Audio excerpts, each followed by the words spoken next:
probably the thing that people remember the most with ECW is after you had won the title. Yeah. You left to go to WCW. Right. And I'm guessing, based upon our conversation, you're saying you left because you didn't have a contract. Or you felt you didn't have a right. No, I did not have a contract. And you still have their world belt. At that time, Mm-hmm. yeah, I had their belt. Basically, I was driving to the show, and I was thinking to myself, you know what? We did not get paid last week. We're not getting paid this week. What's going on? Why do they keep missing our paydays? They just kept, we'd get paid sporadically. Right. And just kept missing paydays and missing paydays. And I was like, thinking, what did I do? I left my job in Japan for this? I just bought the house that I'm doing this interview in right now.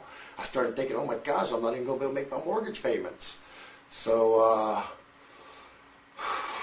I was talking to Horace actually on the telephone, and he said, Mike, he goes, what are you doing? He goes, I can't believe you're doing that. He goes, I got Hulk Hogan right next to me. Boom, he hands the phone to Hogan. Hogan gets on the phone with me. Brother, what are you doing? You can't be working for free. He goes, just turn around, and if I was you, I'd take my ass home. Basically, that's what I did. I turned around and went home. Mm-hmm. And from there, started talking with Bischoff and Russo. And you know what happened then? Got a job. Mm-hmm. Then Paul and all the legal wranglings came down on me. And if I had a contract with Paul, I would not have been able to go to WCW. So, what was your solution? Did you just want to get the belt back because you didn't have a contract, or? Yeah, I could care less about the belt. I mean, the belt so really. Yeah. While I was there, and even though I was the champion, it's cool to be the champion. That's not everything. Being able to provide for your family is number one, actually. Mm-hmm. So the belt meant absolutely nothing at that point because I wasn't providing properly for my family. And I felt like I'd made a bad career move by leaving Japan.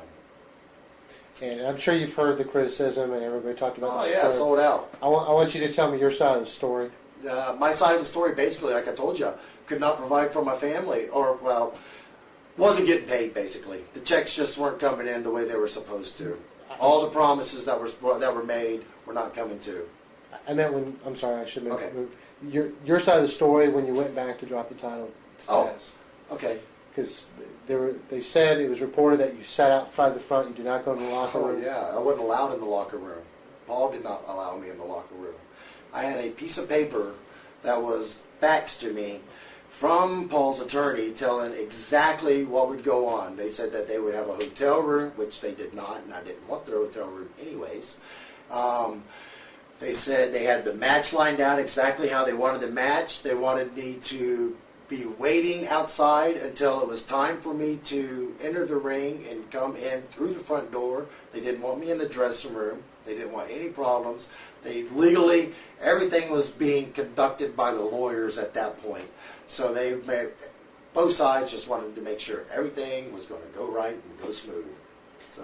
Did you hear anything from people in the locker room, or do you think this was all just Paul? Yeah, well, because the ironic part, and I always thought that this might just be one of Paul's little angles to work everybody. Right. I mean, he built it up for a week, saying that he wasn't going to be in the locker room. He did this. Coincidentally, the house is packed. Right. Oh yeah. Oh gosh, it was great.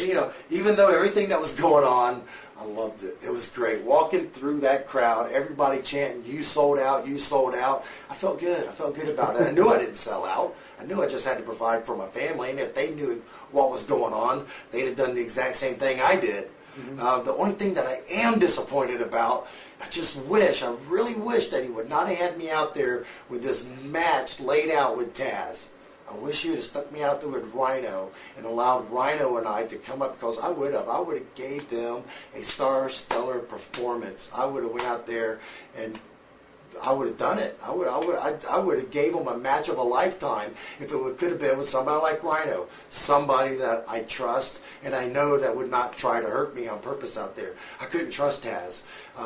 When he hooked his finisher on me, had my hand up there. I wasn't going to let him hook that finisher on me, choke me out. Get that. So, you look at the footage, you can see my hands up there. No way. I had to protect myself all the way. So, like I said, that's what I'm disappointed in. I really wish it was a match like with Rhino. About the only person at that time that I would have trusted from there.